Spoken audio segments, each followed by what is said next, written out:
Monga tu Yesu, monga tu Yesu, tikale monga iye.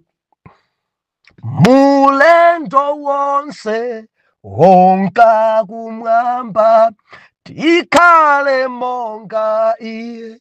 Abare monga, monga tu Yesu, monga tu Yesu, tikale monga iye.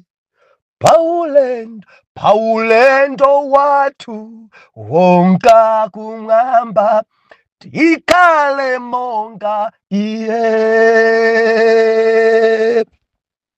Ndula ndileni okondedwa omvera konse kumene muli, heneleke ichale mtumiki wanu believer lero pa 17 June 2025 movie wachiponyeponye chodziwika nacho. Believer, wina aliyense ali nacho chimene anthu amandziwa nacho. Ndimafuna ndikuwuzeni kuti anthu amakudziwani. Anthu amakudziwani.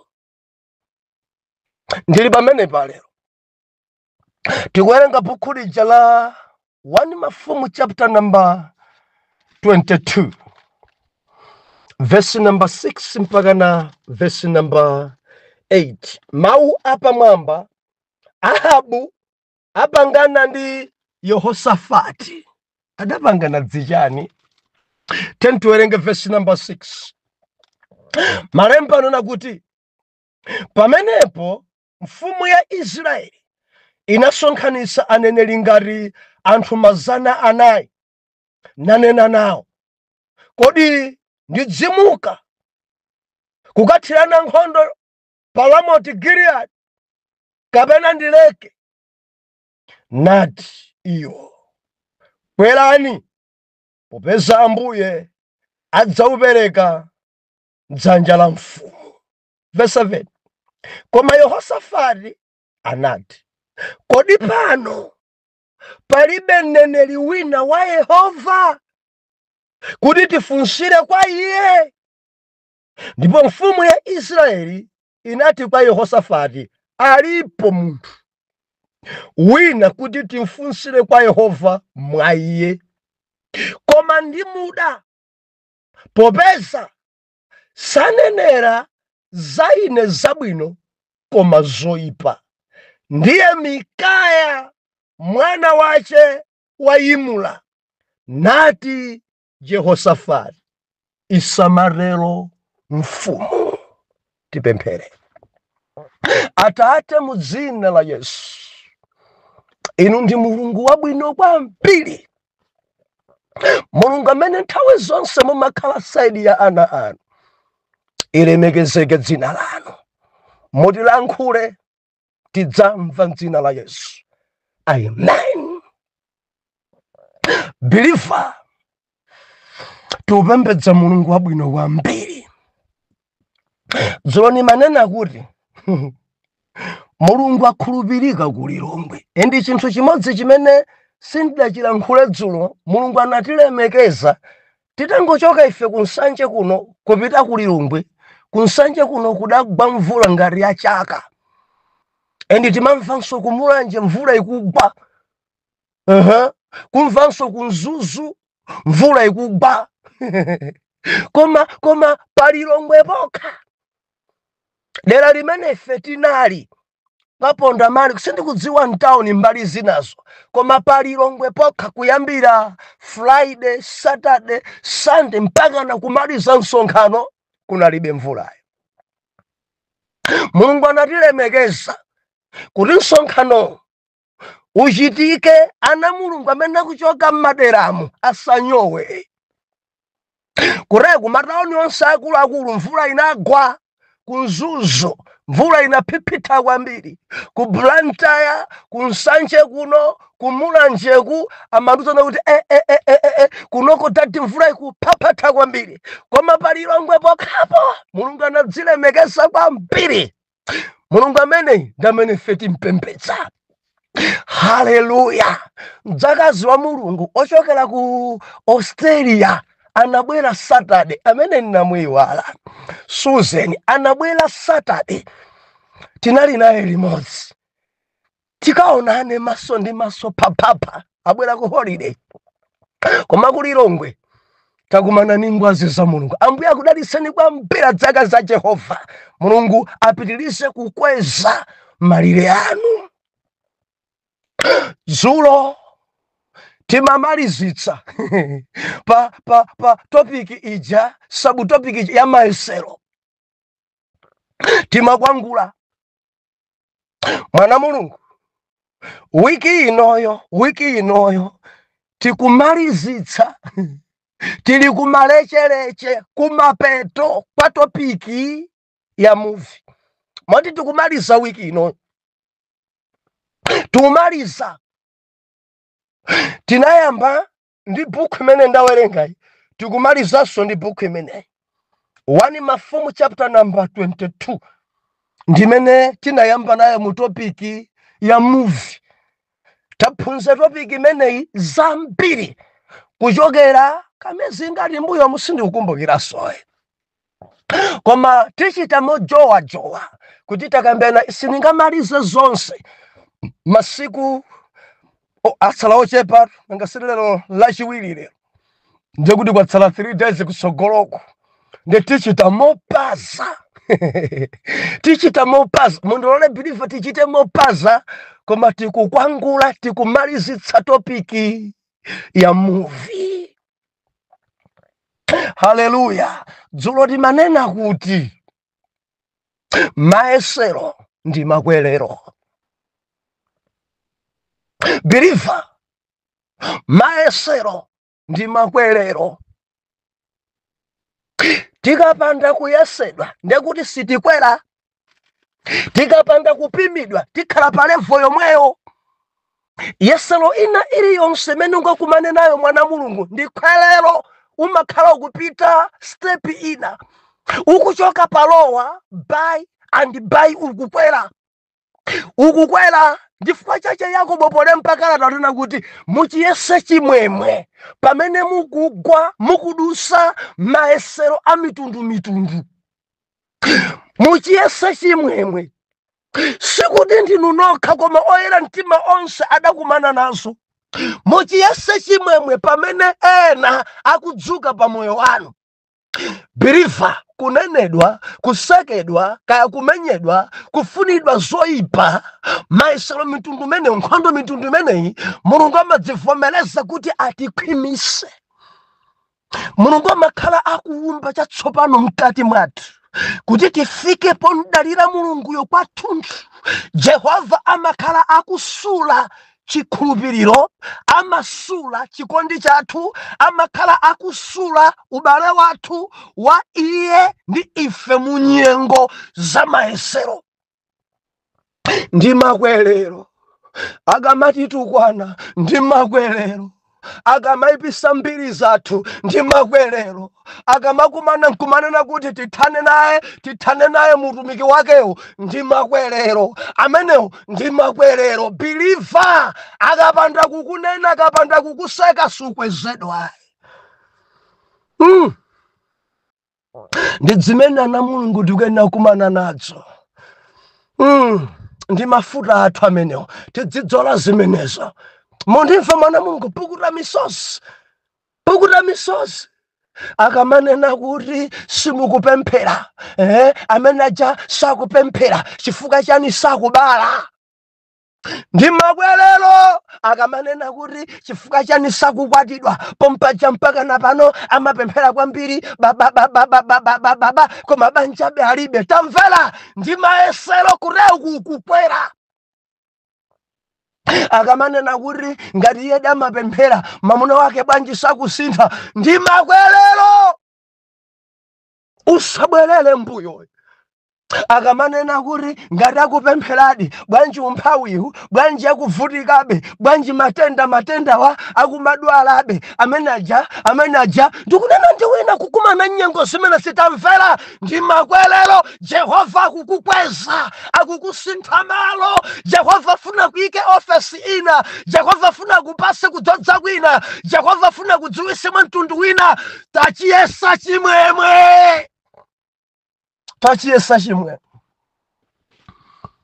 Tachiyesa chimwe osansiye buku la Mareyo ngodala pamene anthu anyanzisa mbiri yanu.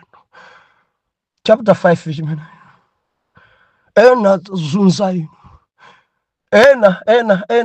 ena kukufunani zoyipa. Bible uli bwanja risekerani sangalalani chifuka mphotho yanu njaikulu mwamba. Kureko zinthu zina zimene tikumana nazo anthu akamatiseka chonchi mphotho yakula kwambiri imene yawe afuna ribatse mwamba. Dzimakorona dzakula kureko sitingadutse mopheka tidzikumana nazo onga Josefe. Kureko tufuna tikakhale pa ufumu. Nde zimene kuti vangaze kuti kankhira ku ufumuko. Atidziwa bwanji Farao ngati abale athu satukira. Atidziwa bwanji Potifara ngati abale athu satigulisa kwa Maismaeli. Atidziwa bwanji ngati sitilawa ndende. Atidziwa bwanji ngati nkhani zathu zifika pa khoti zomanena kuti mpaka na majaji adadabwa. Muhebiri ndiwe umafuna kugwirira mkazi wa bwana Potifara ndiwe. Dziko lidanziwa Josefe pa khoti. Zikamachitika chiyese chimwemwe Mulungu akukukweza. Akamakunyoza Mulungu akukukweza. Ena akadzuka pa ntchito amene nangasanapita kwa bwana wakuti wina bwana sabwana wakuti ndi akukuchukisa. Ndi bwana makhala pansi anthu onse akunena za amene bwanji ndi amakhala tchero kukuyang'ana. Ndi amadza kuona kuti mene kugwirira ntchito mene kukhalira pomwepo malo moti akuchose akutsitse anthu amadzango lebo kuti panopa tamkweza ndi mkulu wanu. Mukapemphera mudzakumana nawo mayeselo. Mukapemphera mudzikumana nawo mayeselo. Loleni kuti tikwangule motere. Believe wiki inoyo ndili mkarunduso wiki ino tikumalizisa tidayamba pamenepa tikutsirizaso pamenepa. Lero tikunena kuti chodziwika nacho ndimafuna ndilizekwerere aliyense ngodziwika according ndi ntchito. Mundimve mwana Mulungu zikhoza kutheka kuti wina kutchalichi kwanuko simumadziwa chifukwa ntchalichi muli anthu over 500 mulibe ambiri over 100 amene mumadziwa kutchalichiko ndi awo chifukwa chazochitika zawo ntchalichimo. Pamene ena amene ngosadziwika ntchalichimo amene wowo amadziwikanso kuntchito kwawo ndi zimene iwowo amapanga. Believer aliyense ngodziwika. Funso yanga nkumari mumadziwika ndi chani? Anthu akukudziwani bwanji pamalo pamene mukukhala? Anthu akukudziwani bwanji pa gurupu pano? Anthu akukudziwani bwanji kutchalichi kwanu? Anthu akukudziwani bwanji kuntchito kwanu? Anthu akukudziwani bwanji anganene zabwino zanji inuyo kulibe? Aliyense ngodziwika. Ena ngodziwika ndi kuminula nkudziwika kumeneko. Ena ngodziwika ndi kunyada kudziwika kumeneko. Ena ngodziwika ndi mwano kudziwika kumeneko. Ena ngodziwika ndi kuledzera kudziwika kumeneko. Ena ngodziwika ndi kutukwana kudziwika kumeneko. Ena ngodziwika ndi ulemu. Ena madziwika pakupemphera. Ena madziwika kuti ndi ana yawe. Amayenda ndi Yesu amadziwika. Amayenda ndi Yesu amadziwika. amayenda ndi Yesu, amaoneka maendedwe. Biriva pasachita werengai mfumu Ahabu tsiku lina nzache adabwera kudzamuyendera. Mfumu ya Yuda idachoka kwawo nkupita kwa Ahabu mfumu ya Israeli kuyenderana, kuonana, tidzionana, tidzienderana. Mabwana opemphera nzanga azitumiki, tidzienderana akuti pasachitsanzo ife Yehosafati adachoka kwawo kupita kamuona nzache, mfumu nzache, kupita kamuona, kupita kacheza naye. Ndilibe ndi vuto ndi gawo limeneli. Nzofunika kumarere. Koma chikundikhudza kwambiri apa, akumphatikizira ku nkhondo, sakudziwa kuti nzakeyi ubale wace uli bwanji ndi Mulungu. Pena pake timadzafera zaeni, pena pake amadzakatikuntha nkhondo isali yathu ndi nzanu inde. Koma akafuna kupita ku nkhondo muleki. Apapatu pali katundu apa, pali minofu. Biriva pali minofu, kuti kuwa ambiri akusafala lero, ambiri akuphepherezeka lero nkhondo za anzawo. Oyenda ndi Yesu amadziwika. Ambuye akulankhuleni, mwansanga tamverani. Akuti akucheza Yehosafati ndi mfumu ya Israeli. Ndi amakambirana mbale, ndi adayitana asilikali yake ati kodi akuluakulu simukudziwa kuti Ramoti Gileyadi ndi wathu? Ndi anthu ajadati chimene chinchodziwika kuti dera lija ndi lathu, ndi akuti papitatu zaka zingapo tangokhala chete osawathira nkhondo. Anthu aja ndi athu, dera lija ndi lathu, dera limene lija ndi lathu, koma adani akhalitsapo. Haleluya. Ndi mfumu ya Israeli ikumusa mfumu ya Yuda, mbale, bwanji undiperekere titsagane tikalande Ramoti Gileyadi kuti akhale m'manja mwa Israeli. Ndiye Yehosafati akunena kuti siningakane, chifukwa anthu ako ndi anthu anga, nkhondo yako ndi nkhondo yanga. Zimene ukumana nadzo mbale ndi pa ubale, Yuda ndi Israeli ndi ubale wathu, ndi kuthandizira tipita limodzi. Ndi adafunsa kuti ulendo umenewu tikutsagana Mulungu. Ndiye Ahabu mfumu ya Israeli akuti adayitanitsa aneneri 400, over 400. Ndikuwafunsa kuti kodi tidzimuka kukathirana nkhondo ndi awa Aramu pa Ramoti Gileyadi? Tipite ndi zianeneri zonse over 400 zidanenera kuti nyamukani bwana, mukapambana chifukwa Jehova akapereka adani m'manja mwanu.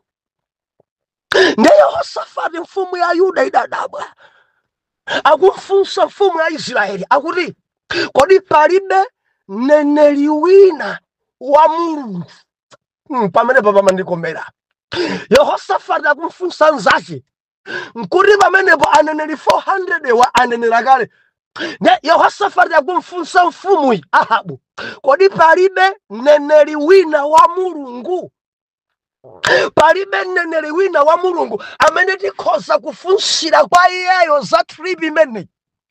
Kodi palibe mneneri wina wa Mulungu amene tikhoza kumfunsa kuti iyeyo alankhulane ndi Mulungu atiwuze zonadi zokha za ulendo umenewu?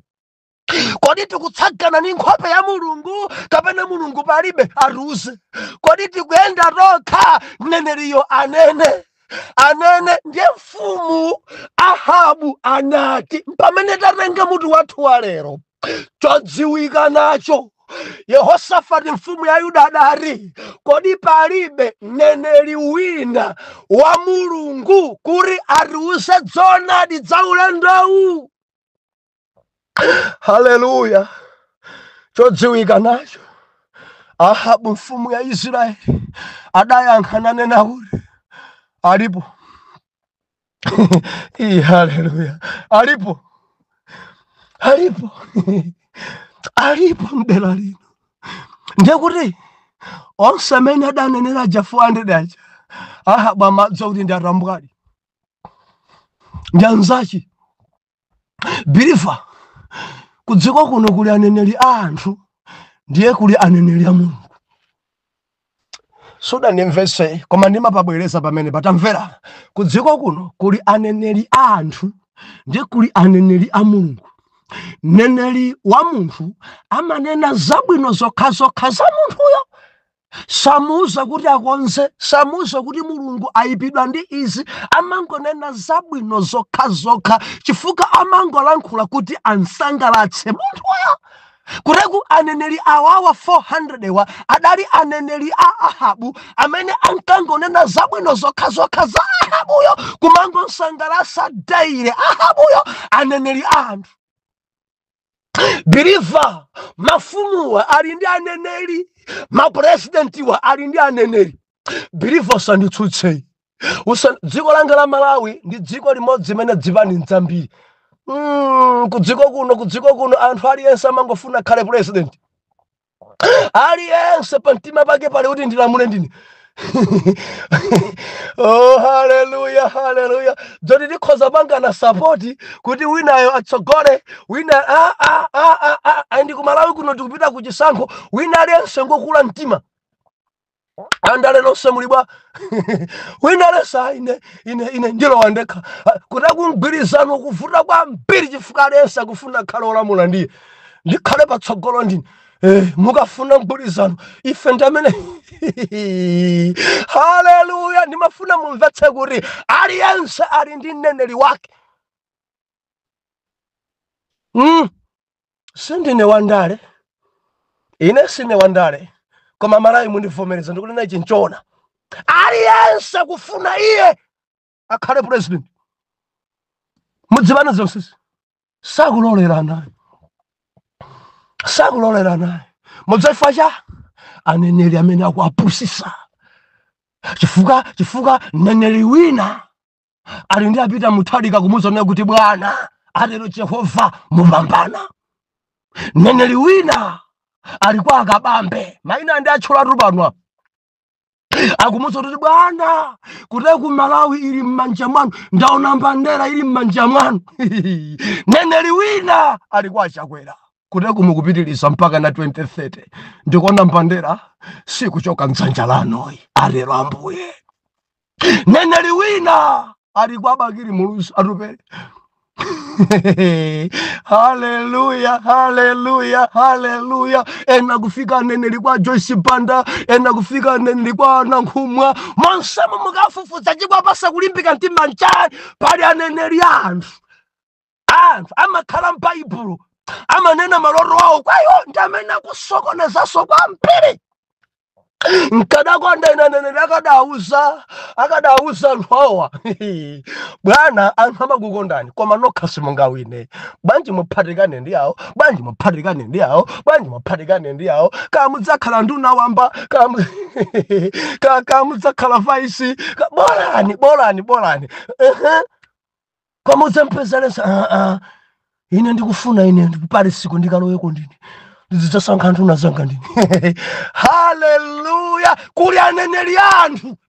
Aneneri Ahabu ankanena zabwino kwa Ahabu. Aneneri Ahabu sadamuwuze choonadi chenicheni ndi Yehosafati mfumu ya Yuda adati kodi palibe mneneri wina wa Mulungu amene ankanene mosiyana ndi awa, amene ali ndi diso yoona kutsogolo, amene ali ndi diso la Mulungu, amene akhoza kunena chapamtima pa Mulungu. Awa Ahabu ndi aneneri ako 400 angonena dzimodzimodzi. Tikufuna mneneri wa Mulungu kuti atiunikire. Nge mfumu Ahabu ya Israeli adati alipo.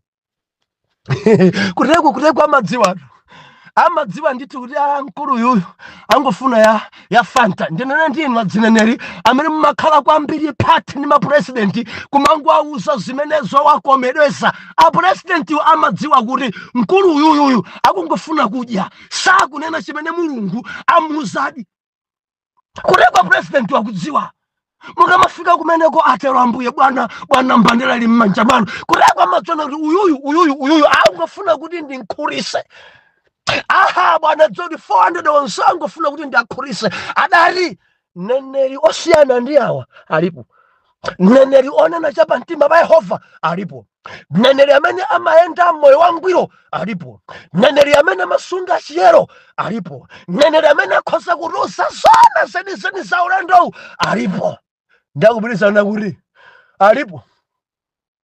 alipo koma ndi muda sini magwirizana naye Ahabu akumuza mfumu zache alipo koma sini magwirizana naye alipo ndi manda kwambiri chifuka chakuti sanenera zabwino pa moyo wanga sanena kuti ndipambana amagwina kuti ndibaba kuteko amakhala ndani onena chonadi amakhala ndani wa mfumu amakhala ndani wa president onena chonadi kuteko sanga pasido ya fiwero onena chonadi ya bredisa pasido kwa mama nena becha pantima pa Yehova ka ndigona ninjala ka ndithamangisa ka ubale utha koma ndinene chonadi kuti abwana simukupambana nde Ahabu akuti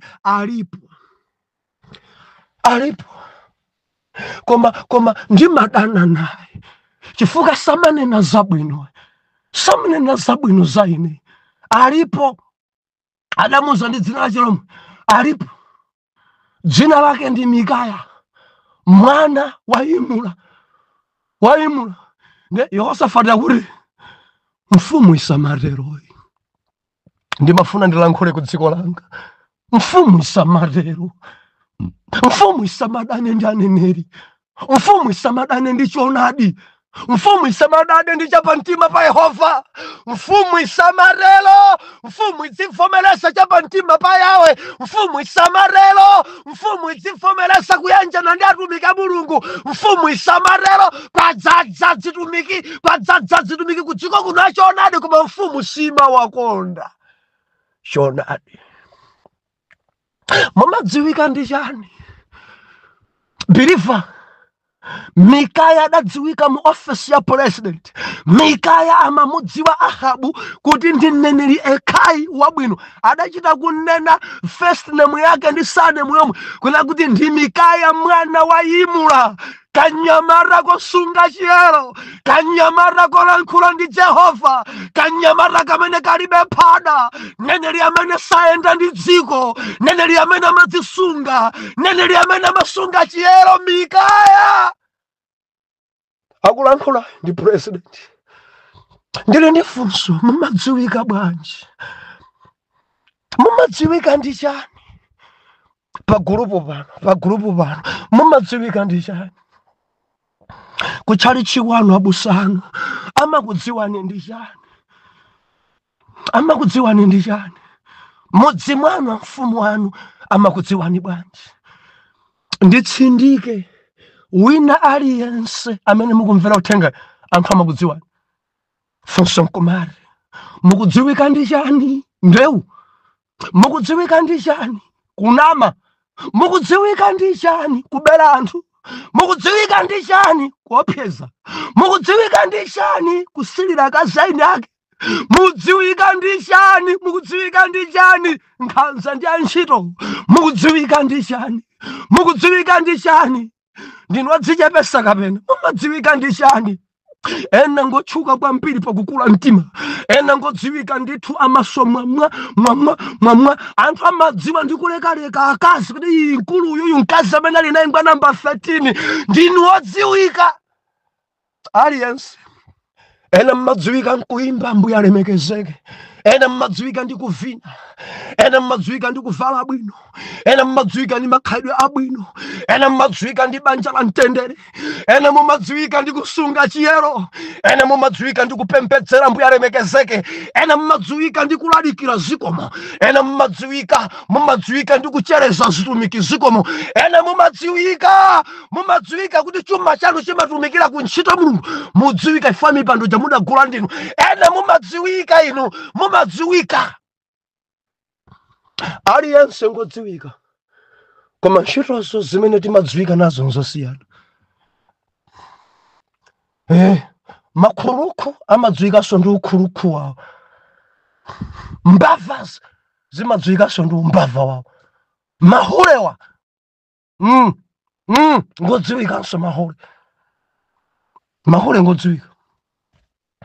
Kongolo wanchachare abwera lero hule afuna unonge mabanja athu hule aliyense ngodziwika.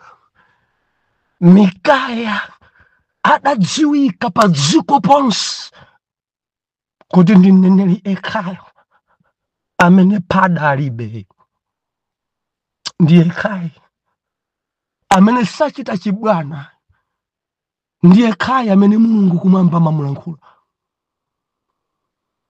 Ndimafuna ndikupempheni, bwanji mutadziwika ndi ntchito zabwino, bwanji mutadziwika ndi kumkonda Mulungu, bwanji mutadziwika ndi kumtumikira Yawe, bwanji mutadziwika ndi kudzichepesa, bwanji mutadziwika ndi kuwakonda akazanu.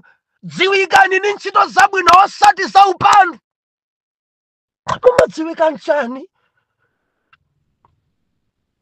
Antchito anu amakudziwani bwanji abwana? Ndinu general manager, ndinu director, mukudziwika ndi chani abwana? Bwana chiphazi cha bwana, bwana koma chamaso mwa pa ntchito ake, mudziwika ndi chani abwana? Mumadziwika ndi chani abwana?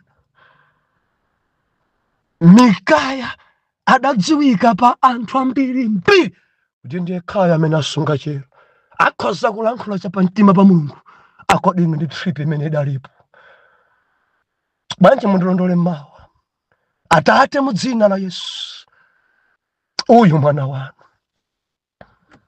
wanu ushu akudziwika, ende Mulungu mukudziwa ndithu zimene ushu amatchuka nazo. Pamene akubwera pamaso panu Mulungu kudzapepesa kuti munsinthire mbiri, Jehova munkhululukire, mufafanize machimo ake, adziwike mwatsopano onga mwana wanu, mayendedwe ache ayende onga mwana wanu, mavalidwe ndi malankhulidwe onga mwana wanu, pabanja ndi kuntchito adziwike onga mwana wanu. Muzichita izi polemekeza dzina lanu. Mwa Yesu Khristu oyera mtima tiyankhe kuti amen and amen.